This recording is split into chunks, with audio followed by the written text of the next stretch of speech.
B4B TV. Real people, real stories, real Bradford.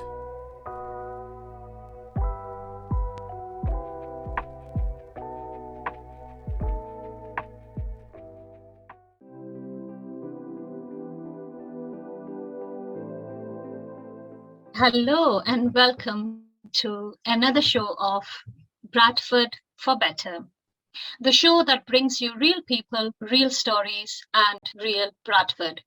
I'm very happy to share that we've got a very special guest today, Rubina Khalid, who is a co-CEO of WomenZone Bradford. So, Assalamu alaikum. How are you, Rubina? Wa alaikum assalam, Urfana. I'm absolutely fine. How about yourself? Alhamdulillah. Thank you very much for making time for us and coming and joining us for our show, which talk about the real stories and real people of Bradford and organizations and individuals who are making a positive change to our Bradford. So I would ask you, how did you started your journey? A bit background. Right, okay. As long as I don't have to relive my past. So let's backtrack my journey. I came to this country back in 1987 and through the marriage. I was straight after my post-graduation in applied psychology. I came here, and those were the times, the late 80s, that my subject, I was quite passionate about my subject, and I wanted to further my qualification and work into a field of the psychology. But those were the times when there was not much knowledge even in UK about psychology, and things were not as easy compared to now. So I tried my best, but then I was back and forth. I went back to my own country because I had been offered a very good opportunity to work as lecturer in psychology, and then I was also working as psychologist. But meanwhile, I had a daughter, and I had to think, now I have to be on one side. The job, my career back home, my start was brilliant, and I could see myself flying very high. But then, being mother, you have to think. You have to compare between the responsibility. Career, responsibility and retire. So it was a very tough decision, to be very honest. But I'm glad that I made the decision. So no regrets on that. And so I made the decision to pack my career from back home and start it here. So when I made this decision in say 92, and in 93 I had my second child, and I didn't. Up to that point, I was just exploring my options, researching what should I do, because I wanted to get back into my subject. But like I said, there were not many opportunities at the time. So after I had my second child, then that was the time I thought, I'm not made to stay at home. I have to do something. So I just so I my very first job was with Yorkshire Police as an interpreter, and so I did that for a year or so, and then I was offered a very temporary contract at a local community center through Bradford Council to work as a community development worker.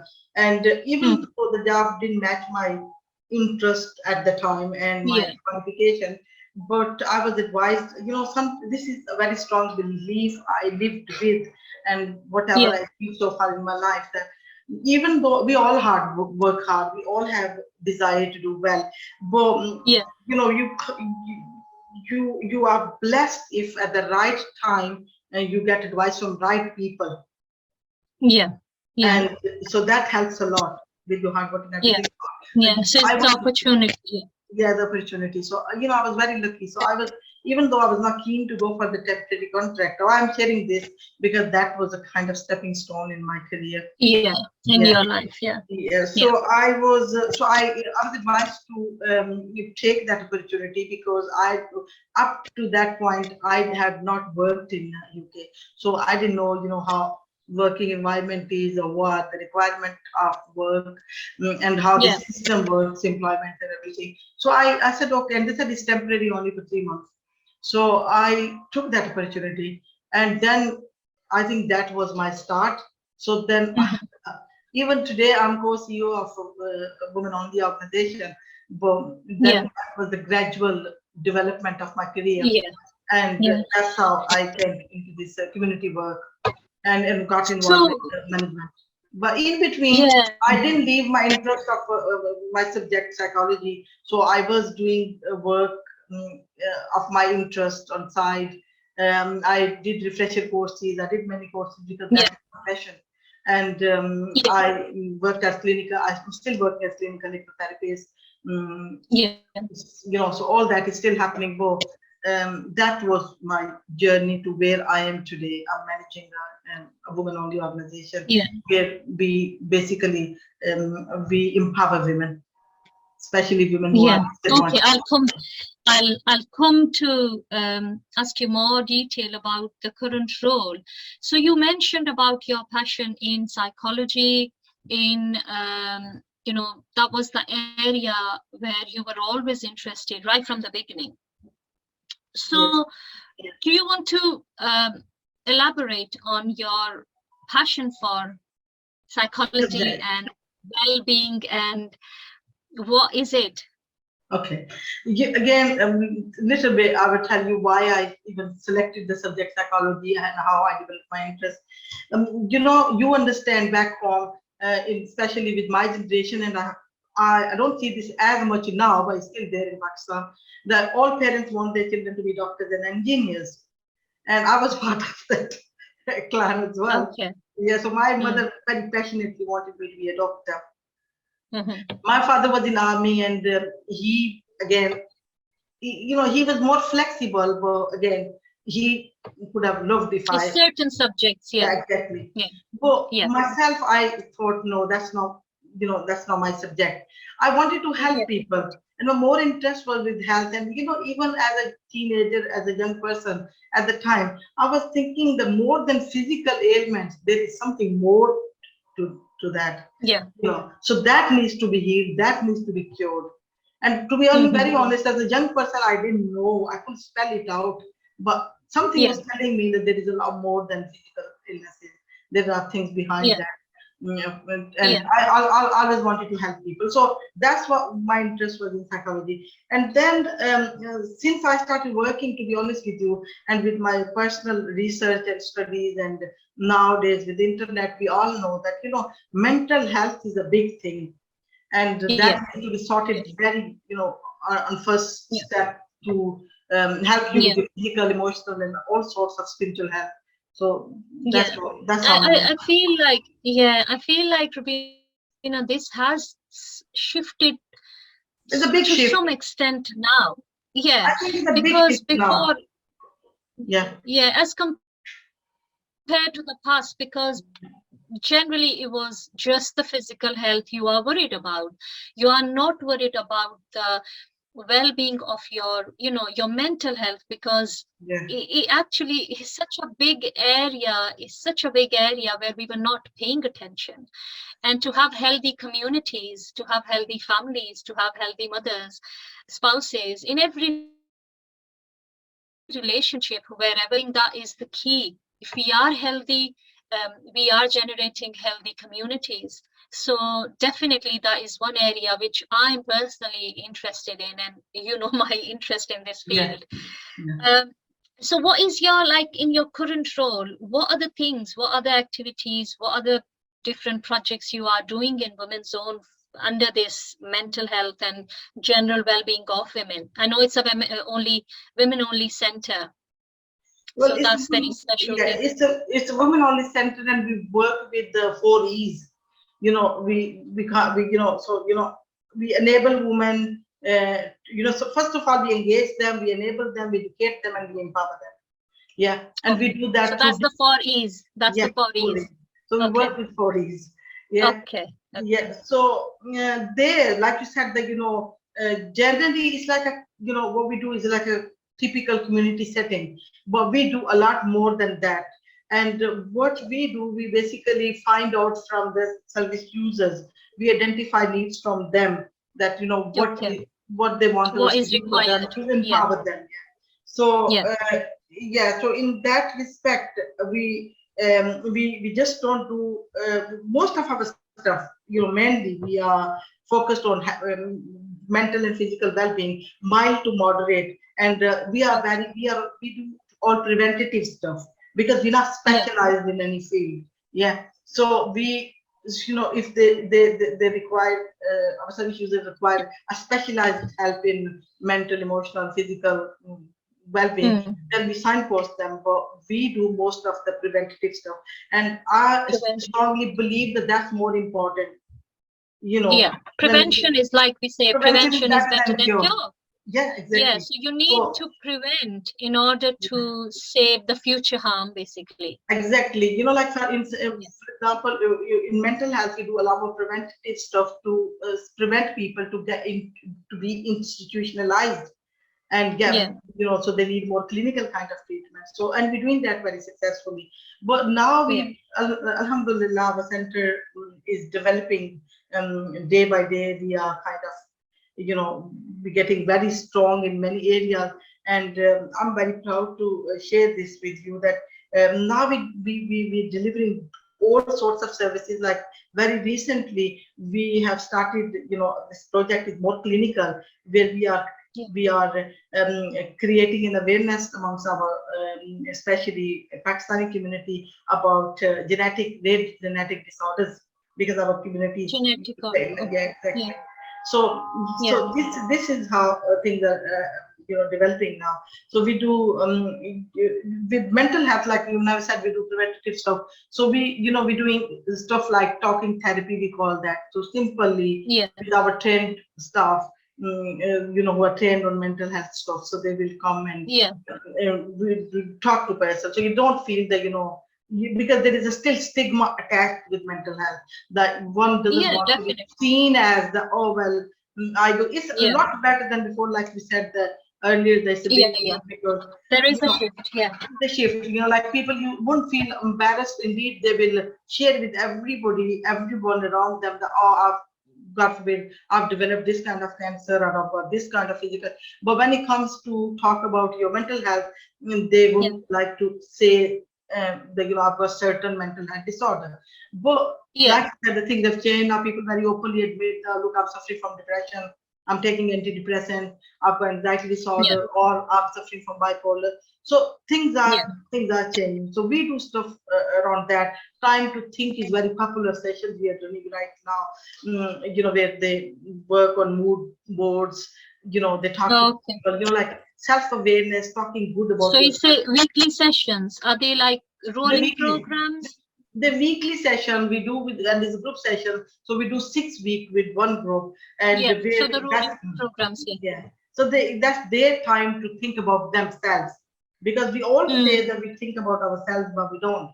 We think about every other thing, but we don't think about ourselves. No, because I personally, I personally think, Rubina, there is a lack of self-awareness. Big time. And that can be a root of so many problems, because we will reflect on other things, people around us, behaviors around us, situations around us, where we are not thinking what's going on with me. Do I know myself? Who am I? Is that area you're absolutely right. And this, so we in past we've run very successful project funded by CCE. Still the model is running. We are continuing with the model. The project was called Healthier Women, Healthier Communities, and the project was all about self-care. And then I use our Islamic saying that how it says that if you educate a woman, you educate a family. And if you educate a man, you only educate one man. So if we educating women, this is something I use. This is a thought behind all our projects, that we are educating women about health, about nutrition, about mental health, physical health, everything. So then when they are educated, that's how they can educate their families. Their whole families, yeah. And it's like generations are educated. And then Generations are looked after. And when you said that, time to think, we call to this project, but thinking about yourself, or taking care of yourself. So we run yoga and mindfulness session. So myself, Physical. So I deliver mindfulness session myself, and I do them more from the it's more like faith-based. Okay. So Iska gaurav fikr. Yeah, we say gaurav fikr kare, ponder upon it and reflect upon it. I would say gaurav fikr is more like be mindful of the moment you are living in. So educating them to be to learn to live in present. To stay in the moment. Yeah. And this is what our deen teaches us. That don't think about what happened in the past, and don't think stay in your present. Yeah. You enjoy your present, live in present. So because your present is going to become your past, and your present is going to become your future. I always say to my clients, Rubina, that your present is your present. It's a present to you. Yeah. So if you don't, your present is your present. Your past is gone, and your future is your fear. Usually people are in fear what will happen. But if you don't value the present Allah has given to you daily basis, you're losing on that. Value the present, and the present is your present. When I did my hypnosis qualification, and I learned the 90% most of us live in our past, and maybe 6-7%, I mean maybe more, we worry about our future. How much we live in present? Very less. And that is one of the root cause of most of the depressions and anxiety, because we are not in present. We are not living in present. We are not enjoying our present, what we have today. Yeah, exactly. So yes, anxieties and the worries come from thinking about past and worrying about future. Who has been your inspiration? Any one person, few people in life? I will say, there was a time, if you asked me this question maybe a couple of years or many years before, so maybe I could have named one person, or But now I think everything around me is my inspiration. I learn from every single person. You've got so many inspirations. Yeah. To be honest with you, I will say right now, my inspiration most come from my grandchildren. I think I'm reliving my childhood with them. It's true. Yeah, and then I'm learning a lot. Like living in present. I learn from my grandchildren. Enjoy that. Yeah. Okay, that's a good answer, because sometimes people just restrict themselves to say so and so is my inspiration I've got, but I think we around us all the time, and we can get so much. We can learn so much from everyone. So much. So I can't from a name newborn one person. baby to I can't name one person. But then again, if in terms of knowledge, in terms of people, I say I can't name one person because I learn non-stop.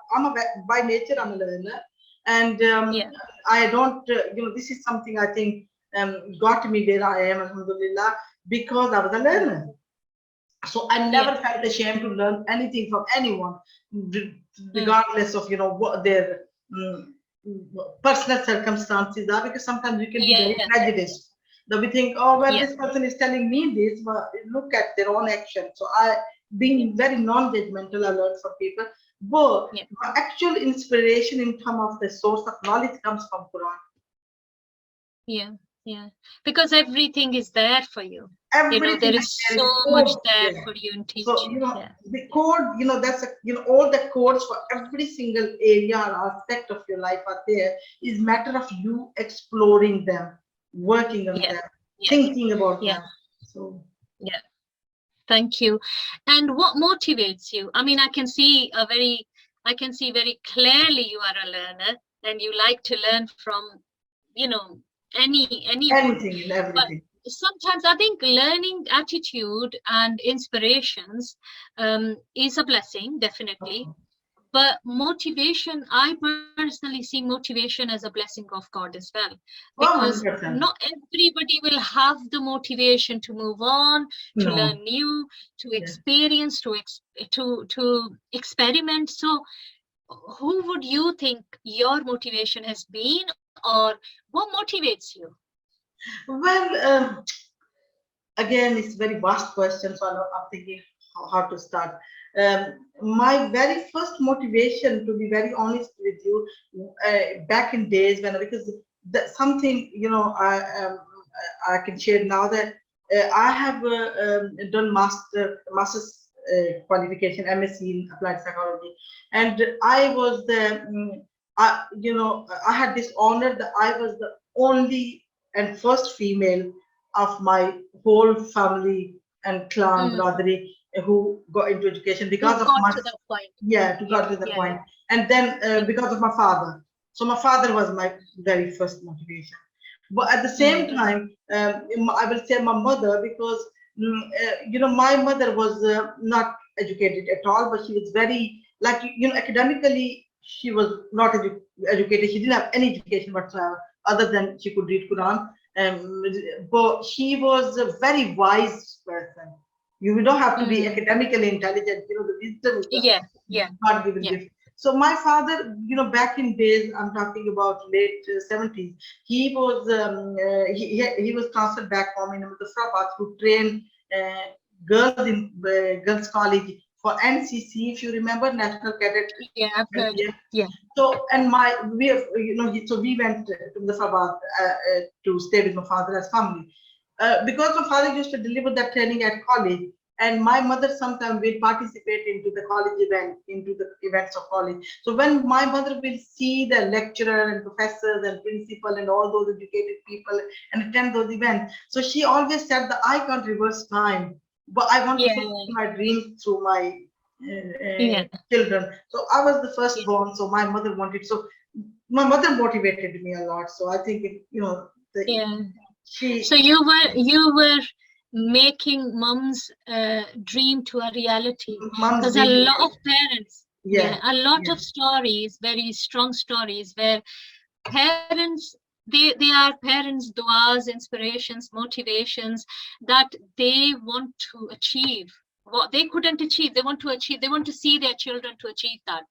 So you're saying that, you know, you were one of so I did, so I tried to fulfill their dream. They saw their dream through me, and Alhamdulillah, I will say I'm a blessed soul that I, you know, they set maybe small goals for me, and for them they were big at the time, but I, in their lifetime, I achieved a lot, and I made them feel proud. So that's blessing. That's blessing.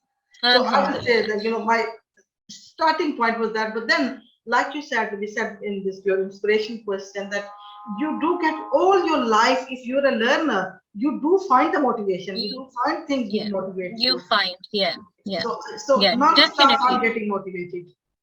And you know, for now, the stage I'm at, being a drama, I think, and you know, for my grandchildren, I get motivated that, you know, I have to spend a few more years with them. So I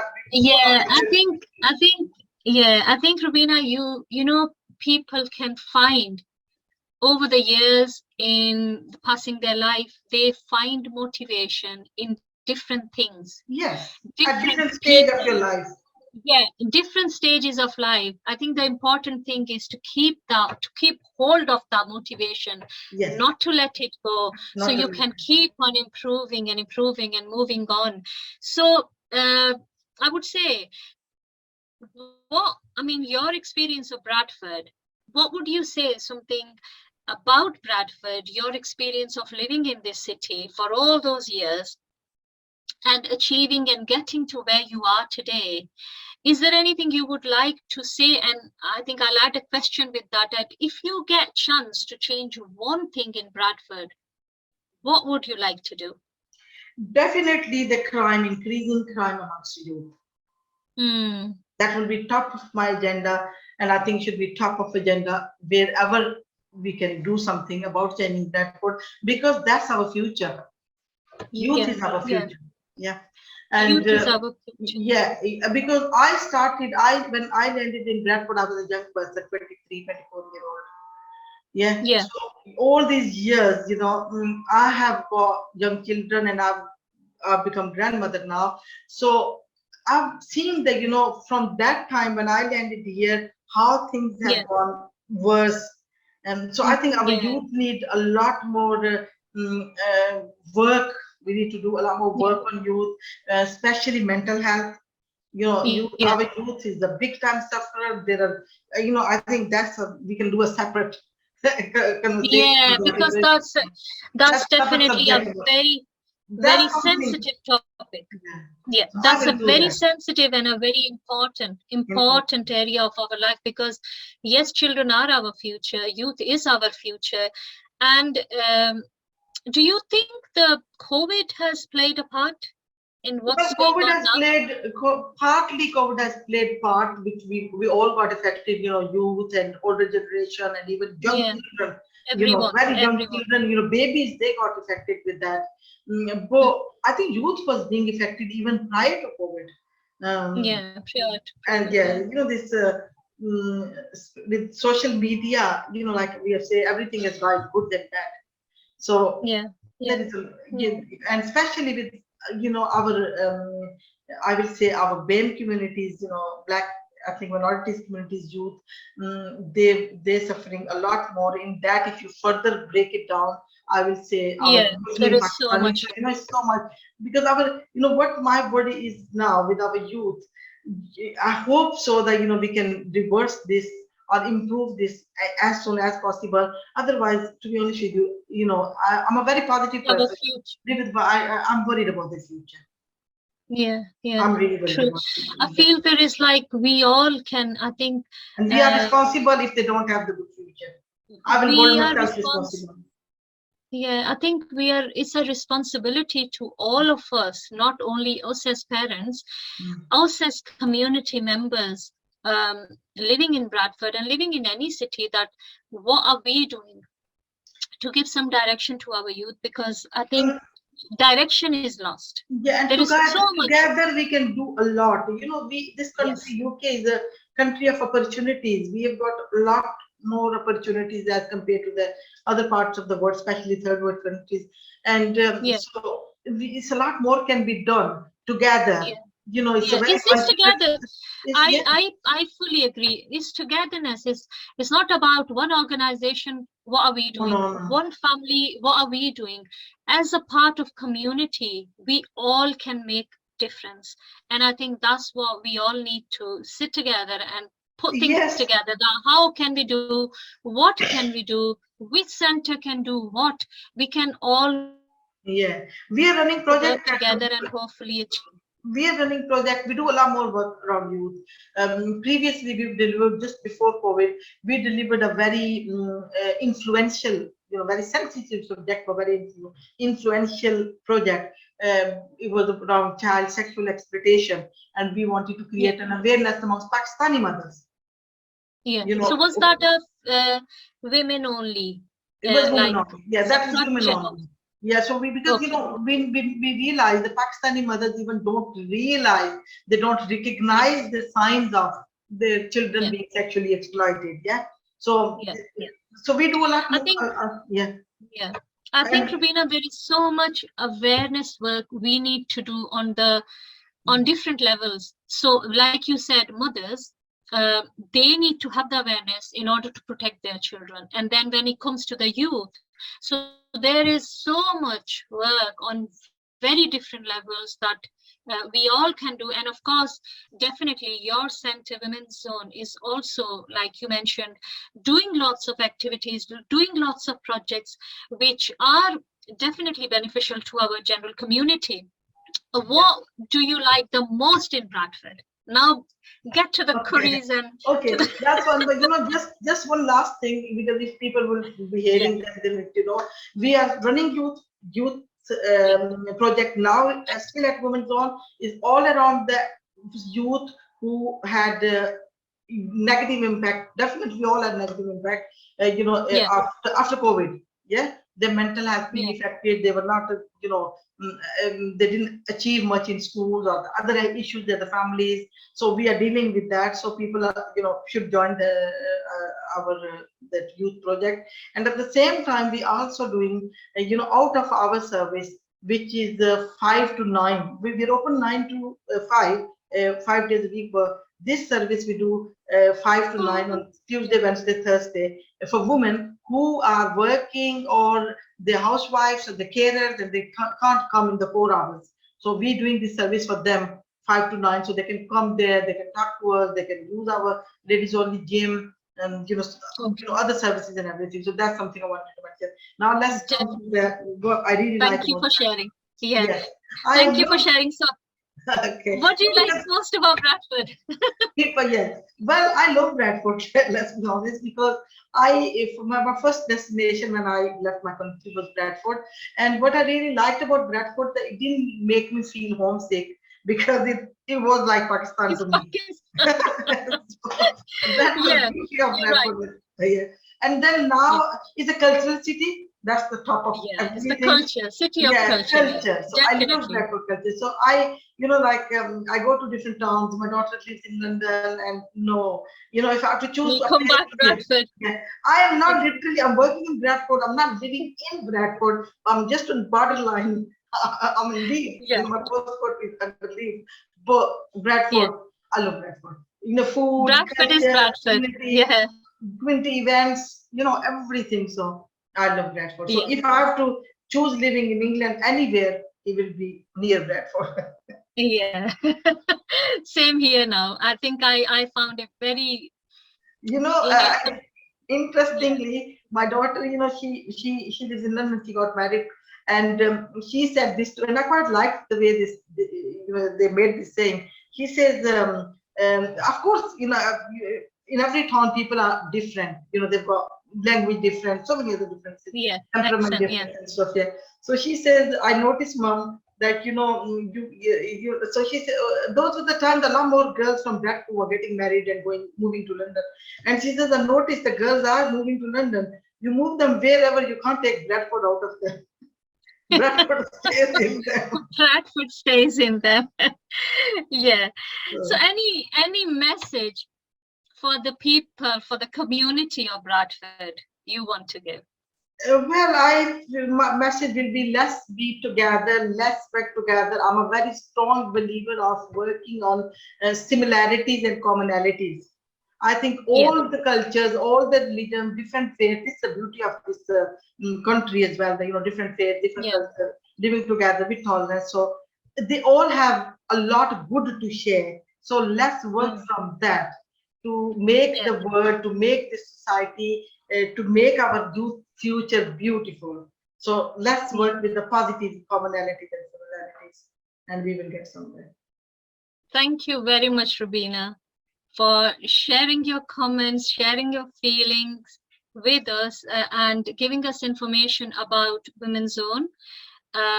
You are doing a brilliant job, mashallah, and may the communities be supported by projects like yourselves and other projects in Bradford. And I agree that we all need to work together. It's not about just one center or one community. All the communities of Bradford are our communities, and that is the beauty of Bradford. It's so multicultural. It's so, you can get everything you want, from clothes to foods to masalas to everything. People are so friendly. People are so. My daughter's also got married and moved away from Bradford, and she said, Mom, the culture here is different. The hospitality here in Bradford is different, and you can only realize when you move away from here. Because when you are living, you don't value. We sometimes take things for granted, and that is same in every aspect of our life. We will take granted our relationships. We will take granted our blessings, because we don't realize that how lucky we are. So I fully agree. So again, thank you very much, Rubina, for giving your time. Thank you very much for inviting me, and it was my pleasure and it was good. You're very Got welcome. some good memories back. Usually we are so busy in life, we don't sometimes forget thinking about them, but it brought everything back, and especially my parents' contribution in my life. So thank you very much. So please share, like, and subscribe our channel for more exciting videos and inshallah coming soon. Thank you very much. Allah Hafiz. Allah Hafiz. You've been watching B4B TV. Don't forget to like, share, and subscribe.